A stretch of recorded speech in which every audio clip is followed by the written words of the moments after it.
अगर आपसे ये कहें कि कुढ़नी का रिजल्ट आउट होते ही 2024 के मिशन का भी रिजल्ट आउट हो गया है, तो आप इस पर क्या प्रतिक्रिया देंगे? लेकिन हम आपको बता रहे हैं कि 2024 का रिजल्ट भी आउट हो गया है और ये रिजल्ट आउट किया है केसी त्यागी ने। आपको पता है कि केसी त्यागी नीतीश कुमार को प्रधानमंत्री की उम्मीदवारी उनकी सुनिश्चित हो, इसके लिए लगातार काम कर रहे हैं। मिशन 2024 को लेकर के जो साझा विपक्ष को एक करने की बात चल रही है, उसके सबसे बड़े अगर कहा जाए तो सूत्र के रूप में काम कर रहे हैं केसी त्यागी। केसी त्यागी लगातार जिस तरह से नीतीश कुमार के लिए काम कर रहे हैं और जिस तरह से वो पार्टी के लिए काम कर रहे हैं, वो साफ बता रहा है कि केसी त्यागी चाहते हैं कि केंद्र में अब जनता दल यूनाइटेड की धमक बड़ी हो जाए। 2014 के चुनाव में जिस तरह की स्थिति हुई वो सबने देखा है, लेकिन 2019 के चुनाव में एक बार फिर से नीतीश कुमार की जदयू वापस आती है और 16 सीटें जीत करके सदन में अपनी धमक बढ़ा देती है। ये तब होता है जब वो एनडीए के साथ हो, लेकिन महागठबंधन के साथ रह करके कितनी सीटें 40 में से जीत के आएगी, ये एक सवाल अभी भी खड़ा है। क्योंकि एकमात्र कुढ़नी का चुनाव, या कहा जाए कि 3 सीटों पे उपचुनाव जो हुए, उसमें से 2 सीटों पर हार हो जाना स्पष्ट बताता है कि महागठबंधन की स्वीकार्यता अभी पूरी नहीं हुई है। इस बात को लेकर के जगदानंद सिंह ने भी कहा कि हमारा नया नया गठबंधन बना है, आगे हम कोशिश करेंगे कि और बेहतर सामंजस्य के साथ हम चुनाव मैदान में उतरें। लेकिन इन सब बातों को लेकर के राष्ट्रीय कार्यकारिणी की बैठक के दौरान मीडिया से बातचीत करते हुए, प्रेस कॉन्फ्रेंस करते हुए उन्होंने कई बातों का खुलासा किया। उनसे कई सवाल भी पूछे गए, उन सवालों का जवाब उन्होंने दिया, लेकिन सबसे अहम सवाल था कि 2024 में क्या होगा। इसका रिजल्ट अब धीरे धीरे आउट हो रहा है। केसी त्यागी ने नीतीश कुमार के साथ जिन लोगों की बातचीत हुई दिल्ली में, उन लोगों का हवाला तो दिया ही, लेकिन इस बात पर वो कहीं ना कहीं चुप हो गए जब उनसे ये पूछा गया कि क्या कांग्रेस आपको नेता मानती है। कांग्रेस के साथ कई बार बातचीत हुई और उस बातचीत का नतीजा क्या निकला ये सभी जानते हैं।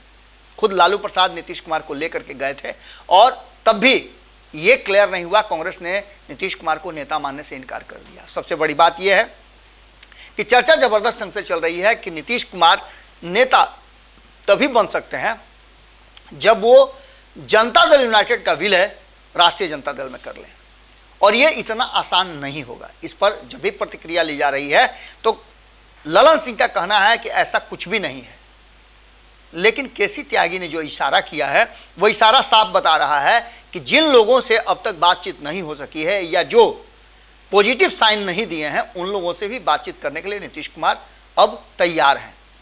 बात अगर केजरीवाल की जाए तो राष्ट्रीय पार्टी के दर्जा के करीब वो पहुंच गए हैं, और ऐसी स्थिति में केसी त्यागी का ये कहना कि हम राष्ट्रीय पार्टी बनना चाहते हैं। 2023 में कई राज्यों में चुनाव है, देखना दिलचस्प होगा कि सबसे कम वोट का रिकॉर्ड बनाने वाली जनता दल यूनाइटेड, जो गुजरात में एक सीट पर चुनाव लड़ी थी, उसमें सबसे कम वोट लाने का रिकॉर्ड बना है। उस रिकॉर्ड के साथ क्या जनता दल यूनाइटेड का दावा कितना ज़्यादा मजबूत है? क्योंकि 2024 का जो लड़ाई है, जो चुनाव है, वो आसान नहीं होने वाला है। इस बात को लेकर के कहीं ना कहीं लगातार हम आपको बता रहे हैं कि एक अरविंद केजरीवाल ही नहीं है, अरविंद केजरीवाल के साथ साथ ममता बनर्जी ने अभी तक अपनी स्वीकृति नहीं दी है और नीतीश कुमार को स्वीकार नहीं किया है। इस मामले पर अभी और कई नेता हैं। कांग्रेस की बात तो हमने बता दी, इसके साथ साथ चंद्रबाबू नायडू जो कि एक मजबूत धाड़ा हैं विपक्षी एकता के, उन्होंने भी अपनी स्वीकृति नहीं दी है। उनसे भी अभी बातचीत उस स्तर पे नहीं हो पाई है। कई ऐसे दल हैं साउथ के जिनसे अभी तक बात नहीं हो पाई है। इसके साथ साथ नवीन पटनायक इस टीम का हिस्सा होंगे कि नहीं होंगे, ये भी एक महत्वपूर्ण प्रश्न है। अरविंद केजरीवाल की टीम ने तो साफ तरीके से ये कह दिया है कि 2024 के चुनाव में नरेंद्र मोदी को हराने के लिए ये लुका छिपी के खेल से नहीं होगा, सामने आना पड़ेगा। हालांकि इस बात को लेकर के अरविंद केजरीवाल और उनकी टीम का कहना यह है कि वो अभी तैयार नहीं है नरेंद्र मोदी के सामने प्रधानमंत्री की उम्मीदवारी के लिए, अभी उनमें उतनी क्षमता नहीं है। लेकिन नीतीश कुमार को लेकर के जितनी भी बातें की जा रही है उसमें केसी त्यागी का जो दावा है वो दावा किस बिना पर है ये उन्होंने नहीं बताया, लेकिन उन्होंने स्पष्ट किया।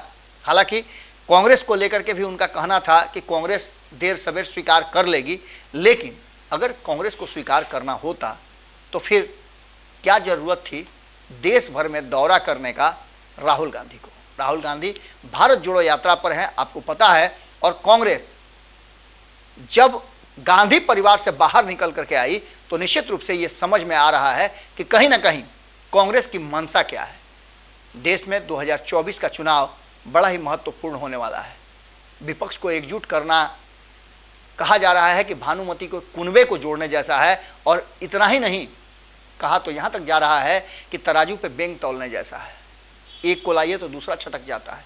भारतीय जनता पार्टी के लिए ये सबसे ज़्यादा महत्वपूर्ण बात है कि भारतीय जनता पार्टी विपक्षी एकता को कहीं ना कहीं बहुत बारीकी से देख रही है, लेकिन उस एकता पर लगातार प्रहार कर रही है।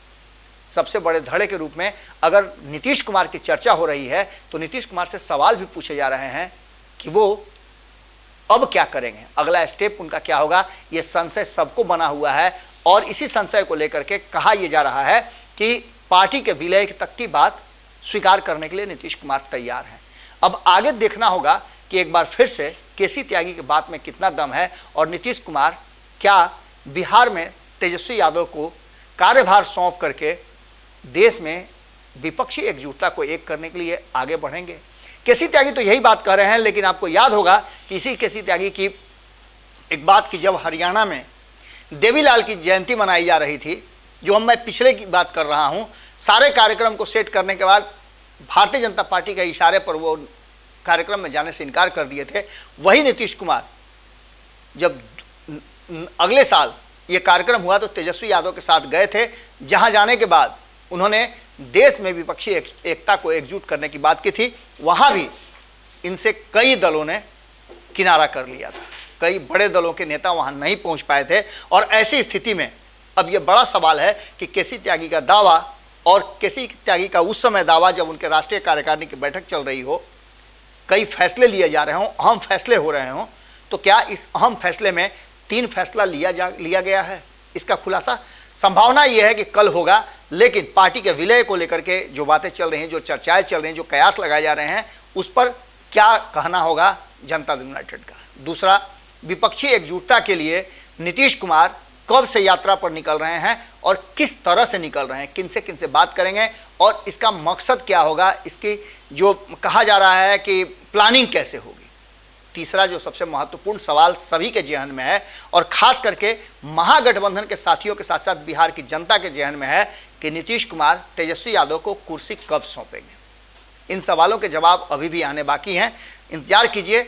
हम पूरी नज़र बनाए हुए हैं केसी त्यागी से लेकर के जो भी जनता दल यूनाइटेड के राष्ट्रीय कार्यकारिणी और राष्ट्रीय परिषद की बैठक में बातें निकल करके आएगी, हम आपसे फिर बताएंगे। लेकिन अभी जो सामने नज़र आ रहा है उसमें असमंजस की स्थिति में जनता दल यूनाइटेड जरूर है। अगर ये वीडियो पसंद आई और वह बिहार के राजनीति और बिहारियत से सरोकार रखेनी तो सब्सक्राइब बटन दबा के चैनल के सब्सक्राइब कर ली। ओजे एगो घंटी बा, ओकरा बटन दबा देला से कुल सटीक और मारक खबर रुआ मुफ्त में मिल जाई। अगर रुआ पत्रकारिता के हमनी के नया प्रयोग में सहयोग कर चाहतानी तो ज्वाइन बटन दबा दी। पेटीएम नंबर नोट कर ली 938681